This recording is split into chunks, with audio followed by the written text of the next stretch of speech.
On today's show, we're picking up where we left off last week with another awesome snippet from Russ Horrocks and yours truly on building a selling technician. In this snippet, we'll talk about professional responsibility, serving the customer, and curating the proper expectations. Take it away, Russ.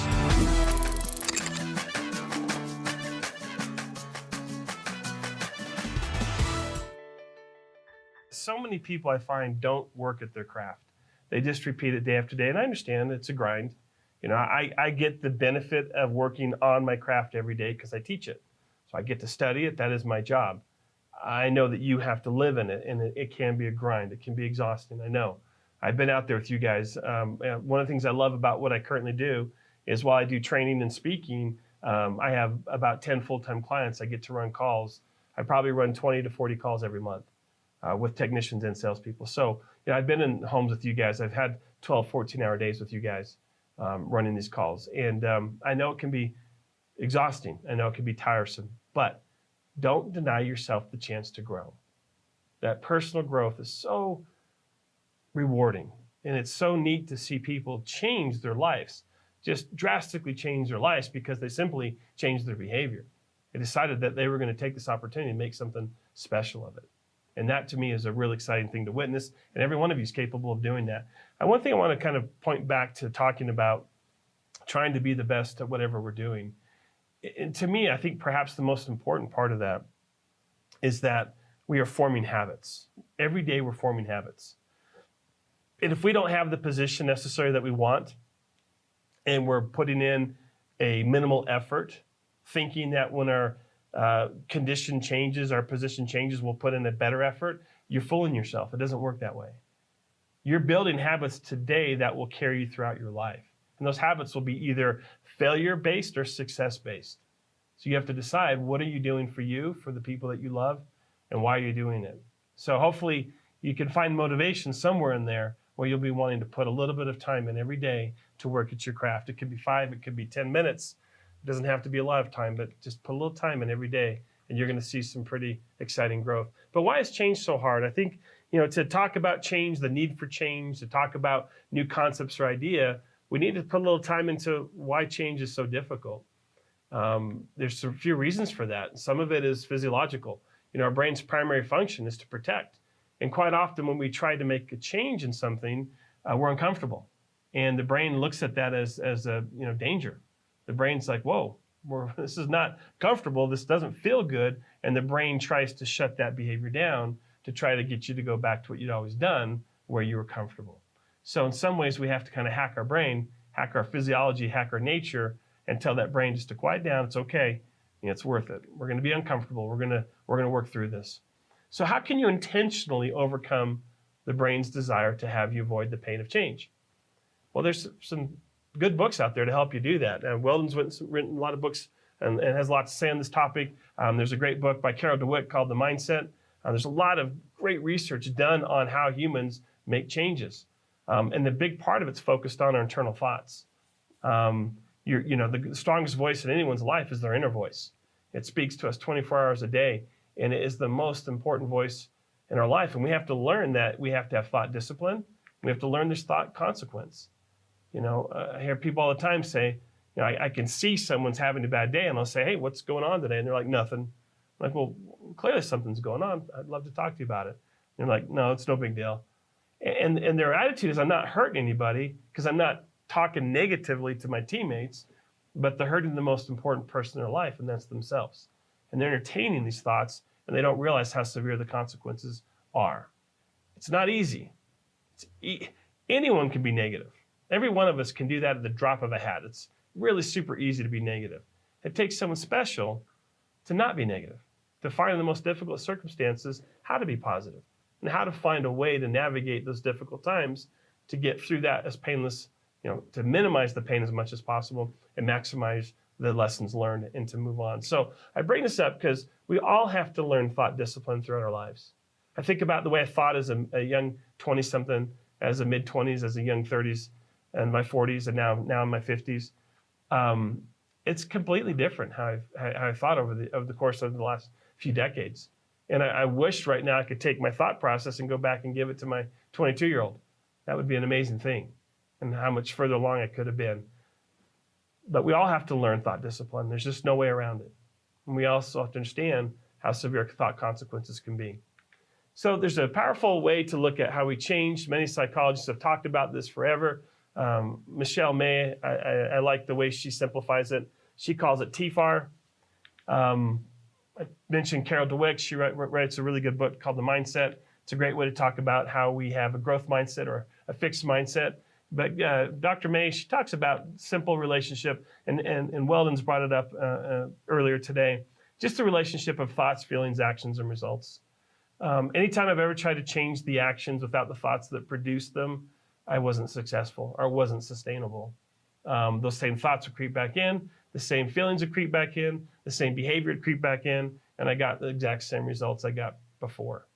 So if you really want to try to hack your brain's laziness and its desire to protect you and keep you comfortable, you've got to attack the thoughts that produce it. You've got to go to the thought process that puts you where you were. I told you earlier I used to hate landlord leads because my thought process was you couldn't be successful or it wasn't worth my time. And nothing ever changed until I changed that thought process. And one day I thought to myself, you know what? These are leads I'm going to get. I'm never going to stop getting them. I might as well be the best I can be at them. Let's find the good in these leads. How can I change my response to these leads, and how can I get better results more often? And then things started to really happen for me. I didn't look at it as a negative call. I wasn't discouraged when I got a landlord lead. And I started to develop an entirely different way of running landlord leads that started to work and produce some very consistent and some very good results. But it all started with the thoughts. There's no way to get around this. There's no way to bury those thoughts. They're going to creep up. Their ugly head's going to come back, and it's going to pull us back down. So it's not easy. If it'd be easy, everyone would be doing it. But it is so necessary. I would like to hear Weldon's thought on this.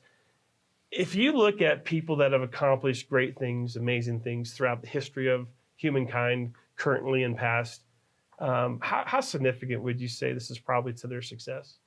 Well, I think this is the foundational neurological principle that drives the condition of our lives.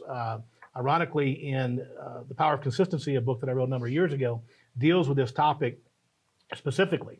And when you look at this model here that Russ has up on the screen, when you have a thought, any thought, it triggers a chemical reaction in your brain called in the hypothalamus that triggers chemicals that trigger the emotion, the feeling. So your feelings are a chemical reaction of your thoughts, right? You don't choose your feelings, right? You choose your thoughts, but those thoughts, so if I get really happy, for example, or really excited, my brain's going to start producing dopamine and endorphins. I'm going to feel happy. If I get angry, if I get scared, my brain's going to start producing epinephrine and adrenaline. I'm going to feel angry and scared.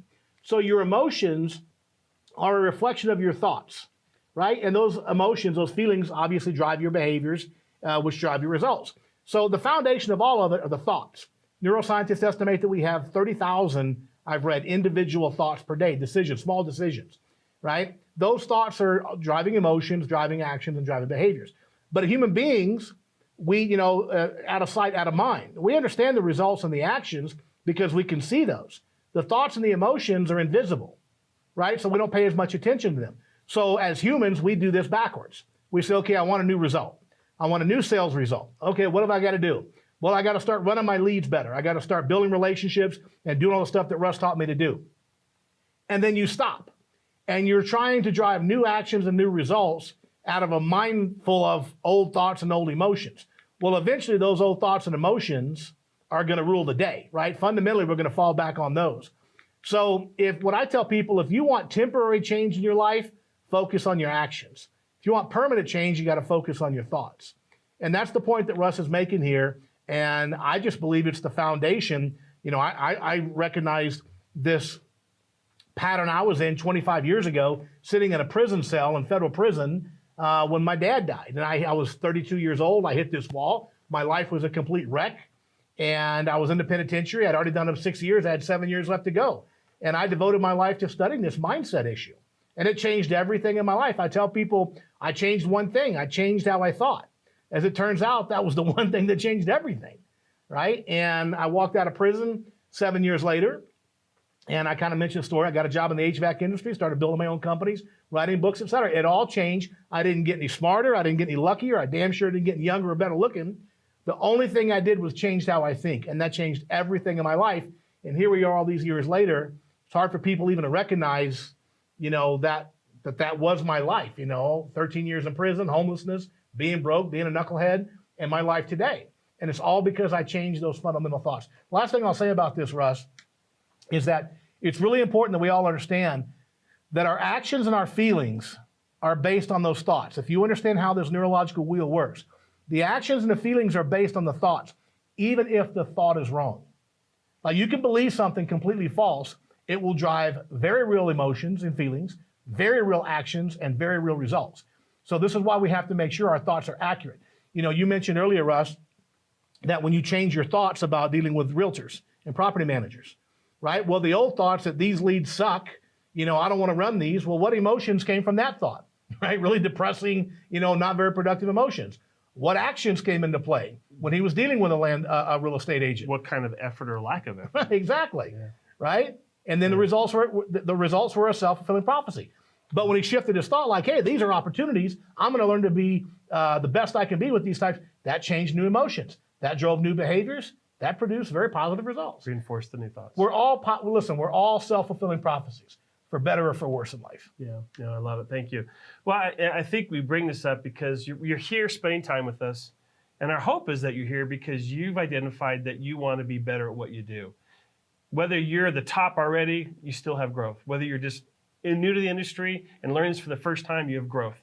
Whether you're somewhere in between, you have growth. And when you're done with us today and tomorrow, what are you going to do? What's going to happen next? And hopefully some of these ideas will give you some ways that you can go back and implement in a way that's going to be meaningful and sustainable for your future self, a new version of you. So what is our professional responsibility? First and foremost, it's to serve the customer. I know that often we have the pressures from a company influence us. As a salesperson, guess what we can hear before we leave the shop? We got crews to fill tomorrow. If you're in a smaller company, it could be we have cash flow issues, we have payroll to make. There's so many pressures that can be put on us to try to go get a result. And early in my career, I would feel those pressures. I would go in, I'd do the best I could, but the customer would feel those pressures too. And I found that while I had success, it was limited because of that. And I had to learn how to take those very real pressures, compartmentalize them, because I couldn't let them get in the way of what I wanted to do with the customer, and that's to get the best outcome.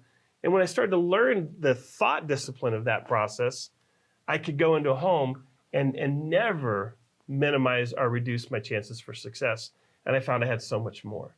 So these are really important concepts that I find all top producers share. They all do it. They all found their way to these concepts, or they were taught their way to these concepts because they simply work. So first and foremost, you have to enter that home and have the mindset that I'm here to serve the customer.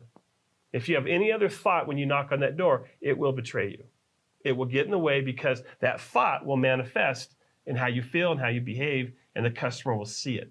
Remember, customers are experts at reading people. We say salespeople read people for a living, technicians, you read people for a living, but so does your customer. They know when you're there for your reasons. They know when you're trying to sell them something. They know when your agenda is not really necessary in their best interest. So when you knock on that door, the training's happened. Yes, we care about the outcome, but I knock on the door, I have to tell myself, I'm here to serve. I have my process. I'm going to execute the best of my ability. I'm going to go through, do what I do, and make sure I'm here to serve that customer. Not do something to them, but do something for them. So what does it mean to serve? Well, they expect you to be able to diagnose, but they do not expect you to be able to convey your findings in an impactful way. I find this is one of the biggest, probably, deficiencies in technicians' ability. They diagnose, they observe really well, but then report back, they do it very poorly. And it doesn't have the impact they wanted. The information doesn't have the strength that they thought it would or should. I've seen homeowners say to me, your tech shut off my furnace because I have a cracked heat exchanger. I turned it back on, almost like they showed us. And that to me means there was a massive failure in what the tech found and how the customer actually felt. And that customer was sticking it to us because he turned back on his cracked heat exchanger. I mean, that happens. I've seen that happen many, many times. So for me, that's where the biggest deficiency lies for technicians. It's the diagnostic, the observations, and the conversation that it creates, or the lack of a good conversation. So the information loses so much of its power because it wasn't delivered in a good way or in a good environment. So a way to look at it is information can do one of two things to your homeowners. So when you observe things, when you measure things, when you calculate things, when you come back to report to customers, that information will either apply pressure to them because how you did it, or it will impact them and compel them because of how you did it. And those will produce two completely different outcomes. And I get to see this every day I ride with technicians and salespeople. They have good information that's wildly falls on deaf ears because they didn't take the time to build the environment. They didn't take the time to make the connection. They didn't take the time to prove intent and align with the customer. They didn't take the time to build trust. And so by the time they come back to report what they found, the customer has no reason to trust them. In fact, every reason maybe not to trust them. So we want to make sure that we don't just think information is powerful enough by itself. It's got to be given in a way that it can have the pure impact. So a couple of things I want to mention and kind of give you an example of this is a very powerful way to make information impactful is to use a concept called pessimistic assumption. This comes from the world of social scientists, where they understand that a pessimistic assumption is a very powerful way to deliver information. And I want to tell you what it does, and I'll give you an example of it. So it validates the customer's skepticism. It also strengthens their trust in you. It also allows them to believe even more so on additional information that you provide. So I want to kind of show you this concept and then show you the use of it and kind of an example of it. So in the last few weeks, I've probably had a chance to talk about duct cleaning and probably 5 or 6 different calls. And every single call, they invested in the duct cleaning. But I want to show you how I did it. I used this simple concept. I used the fact that they trusted me. I took the time to build an alignment with them and prove intent. And then I took this pessimistic assumption approach, and I'll show you what it allowed me to do, okay? So the example I'll give you is, so I had a customer say to me, they just moved from Mesquite, Nevada to Richmond, Virginia. And they said that the home, as far as they know, never had the ducts cleaned. They said it was built 27 years ago. They had dogs. They didn't know if the previous owner had pets. And they said, we generally like to just feel like we're breathing better air. And what would most salespeople probably do with that, Weldon? Say, well, we sell air cleaners. Yeah, they would have just jumped in and started selling products and services. And I said to them, you know what? You're going to have to be really careful. And they looked at me, caught their attention. I said, this is a part of our industry that is not regulated. There's no ethics committee. There's no one that's following up. There's the NACA, the National Duct Cleaning Association, that does publish standards, but they're very widely unadopted because people can take advantage of homeowners. I said a good duct cleaning is going to have a crew that comes in with the right equipment. They're going to come in with the right people. It's very labor intensive. They're going to make sure that it's going to be a 6 to 8 hour job. You're going to spend no less than maybe $800 to $1,200 if they're doing it right. And it doesn't matter who you call, that's what you're going to find. Now, if you find anything different than that, don't even do it. Do not bother with it. Do not waste your time. Anything less than that will actually cause more problems and more harm than good. So you've got to be super careful. So you see how the pessimistic assumption came in? It was a cautionary tale. It was a warning. And it was feeding into what most people think anyway. Most people, when they see the $89 duct cleaning in the paper ad, what do they think? They're thinking it's too good to be true. It's too good to be true. It's a scam. So a pessimistic assumption lets me validate their skepticism. That level of transparency and honesty gets their attention, makes them go, wow, we have a real credible source here. Right. Well, it's kind of that takeaway too, because they're thinking, when they communicate to you that they're interested in duct cleaning, and you do duct cleaning, they expect you to be like white on rice, like bam, we do duct cleaning, But instead, you're like that takeaway, and that kind of recognizing their skepticism.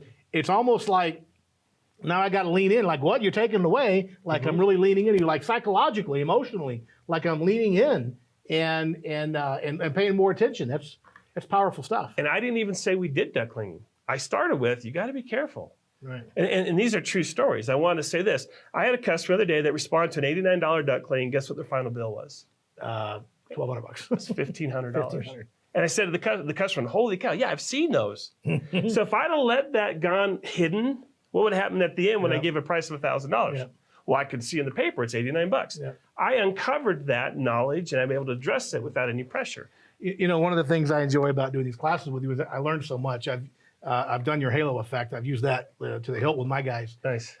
But this is really, really very powerful. And it reminds me of something I didn't understand it in this context. Like I didn't know the technical name for it. But one of the things we see, you probably do too every summer in the neighborhoods, is the yard signs that say, you know, complete air conditioning system, $29.95 or whatever the price is. And I never thought about it, but the homeowner's thinking they saw the sign too. So they're thinking too good to be true. Everybody else is 6,000 or whatever. And I've always had a habit when I'm in a neighborhood and I see those signs when I drive in the neighborhood, I deal with it head on.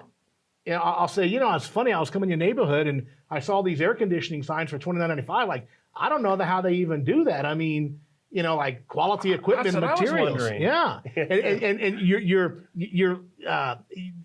you're feeding into their skepticism. Yes. But it's funny. If they brought that up and you started trying to defend it, they might try to defend it. Exactly. Like, no, that guy probably does a good job. But if you kind of, you know, And that's called the backfire effect. Yeah. Okay. So in psychology, when you give me a point and I try to counterpoint it, we both dig in to be right. It's called the backfire effect. Right. And so I never want to do that. So we want to validate, then we educate first. You know, I had a very unique 25 years of my life coming up. A lot of time in the criminal court system on the wrong side of the aisle, as you were there just watching. Right. But one of the things you've noticed if you watch the crime drama shows and such as that, so like the prosecutor may have an informant that's in jail with the suspect. And the informant, you know, goes to the prosecutor and says, hey, I'll rat this guy out. He confessed to me. Well, when the prosecutor brings in the rat, they don't conceal his criminal record because they know the defense will go after that and completely demolish the guy. Yeah. So what does the prosecutor do? They bring out, like, well, you were kind of in jail yourself, weren't you? Oh, yeah, but you reformed your life. And so they allow them to build their own story. Character. And it's kind of that same concept that if you say it and I disagree, like you said, they're going to dig in. Yep. But if you say it and I kind of like do the takeaway, then all of a sudden you're kind of coming along with me. I can't put my finger on what I'm thinking, but I'm just saying this is powerful stuff. I've always referred to it as a takeaway, but I took some pictures, by the way, of the screen when you were talking earlier because I want to be able to use the right terms when I share this with my guys. You know, and it's really funny, Weldon, because when you work with human nature, it's completely predictable. I know 100% how that customer felt in that moment. Yeah. There's no other way they could have felt but safe, comfortable, well-informed, and we have someone we can trust in front of us. Yeah. So after I kind of disparaged the industry and made them nervous about it, which they should be, I said, look, that guy that spent $1,500 when he got there, they set everything up. They said, oh, the $89 is for the first 3 supplies. Would you like us to clean them all? Oh, that didn't include the return. That should be important. That didn't include the blower. That didn't include the coil. By the time they were done, it was a big, bait and switch. Yeah. And so that got the customer nervous and scared, but validated their initial skepticism. And you know what they said to me? They said to me, well, what do you guys do? How much more powerful is it for me to answer that question than have to tell them what I do? Right. It's so much more impactful. I looked at it and said, you know what? Because of all those reasons, we chose to do it right. Our guys are NADCA certified. We use equipment that has a NADCA seal of quality and effectiveness. Our guys will be in there 6 to 8 hours. They're going to make sure I went through the whole process of great detail. They're going to remove this. They're going to seal this off. They're going to make sure we get no blowback. They're going to make sure that. And I went through everything. I said, that's what it means to do it right. But I already price conditioned before, didn't I? Yep, absolutely. I told them you're going to spend $800, $1,200 minimum to do it right. And they go, well, how much did you guys charge? I said, well, let's go through and get a final assessment of everything, and we'll give you a price. When we came out with $1,100, they were like, done. Right. I've sold every duct cleaning in the last couple months using this pessimistic assumption technique. It's super powerful. And that's why when you work with human nature, it becomes really fun because I know what they're going to do. When I make a recommendation, I have no idea how they're going to receive it. It's hit or miss. It's a total crapshoot. They may love it and they may hate it. I don't like those odds. I'm too competitive. I want to win. I want to use a behavior, a technique that's going to give me a really strong idea of what they're going to feel and think in their response. So I bring that up because I think it's pretty important to understand how to deliver information with impact, not with pressure. Because when someone feels pressure, all they have to do is withdraw, pull away the emotion, and the game's over. Awesome stuff there from Russ as always. Now listen, if you like this episode, share it on your Facebook post. And if you want to unlock more premium training content to take your company to the next level, click the link in the Facebook post for a 30-day free trial. Well, that's it for this week, folks. We'll see you next week. Until then, bye-bye for now.